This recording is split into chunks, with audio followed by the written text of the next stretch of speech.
Are you looking for an interesting, unusual, modern classic British sports car? Perhaps a TVR or Aston Martin is just a bit too common? Then I present the Jensen SV8. This could be right up your street and on your drive. This two-seater convertible was launched at the 1998 British International Motor Show with a selling price of £40,000.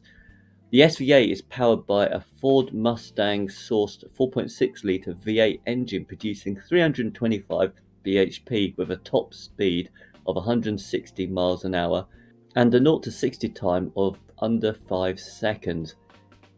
I can't vouch for what this particular model is like, but it's certainly an interesting colour, and I just came across it while browsing randomly on Autotrader.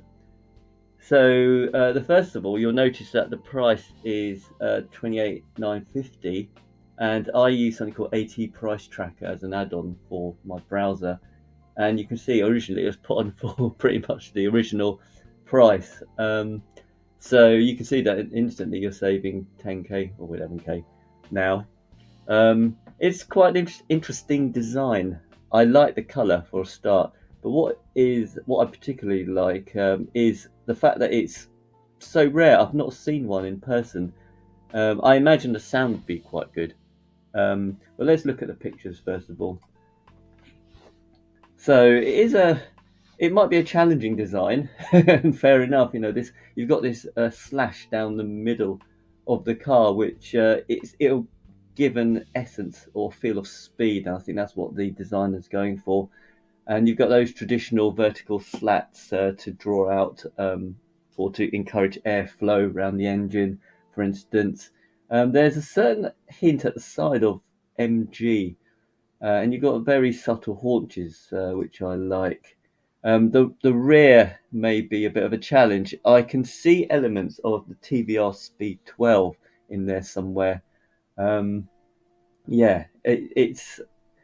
I wouldn't say it's necessarily a beautiful car, but we have an interesting car, and in a sea of bland microwaves on wheels, this could be another way of spending 30k. I notice it's a 2004 plate, but whether it's ULEZ compliant because it's so rare, I don't know. You may have to get one of those certificates of conformity.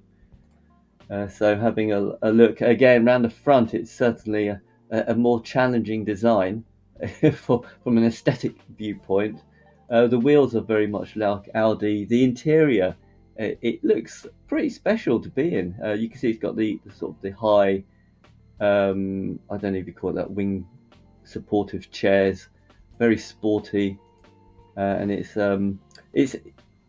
with the roof up. It's not terrible, but it's certainly designed with the roof down in mind. Let's have a look. Yeah, as you can see, the rear is pretty challenging. Interestingly, it's got the rear reversing sensors.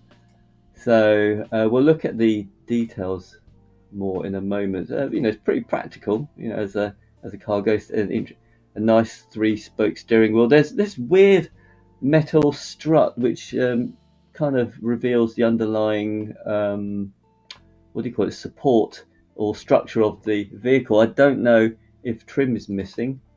Uh, Maybe someone who's an expert on these. Are there any experts on these? I don't know. They might be able to tell us. So yeah, one of 38. I mean, as always with these cars, as I say, this is not a recommendation from me, but it's something curious to have a look at and maybe get an expert to have a good look around it before you buy it. 4.8 seconds to 60. I'm interested in it, or I would be interested in it mainly because it's a fairly unique car. One of 38. It may not tickle your it may not be of interest to you, in which case fair enough. But certainly it's an interesting car.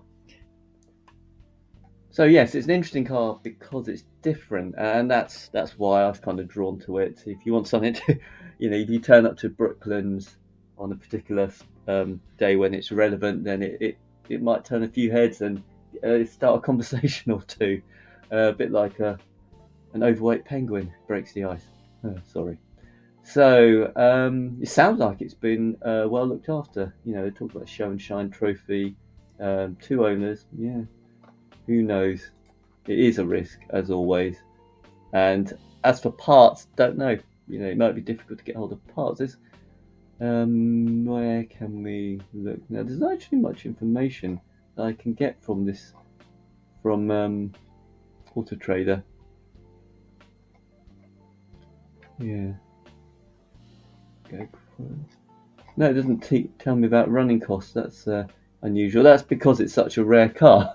So I suspect that you may, if you live in any of the what do you call clean air zones, you may have a problem driving the car and not being charged a bonus just to take it off your drive.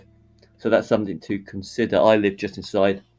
Sorry, I live just outside, right on the border of the ULEZ in London, and yeah, every time if I went for a drive, chances are I'll be charged £12.50. So it would be something that I'd have to consider seriously before making such an investment. Anyway, I hope you found this car of interest or this find of interest, and thanks for watching. I will see you on the next one. Bye bye.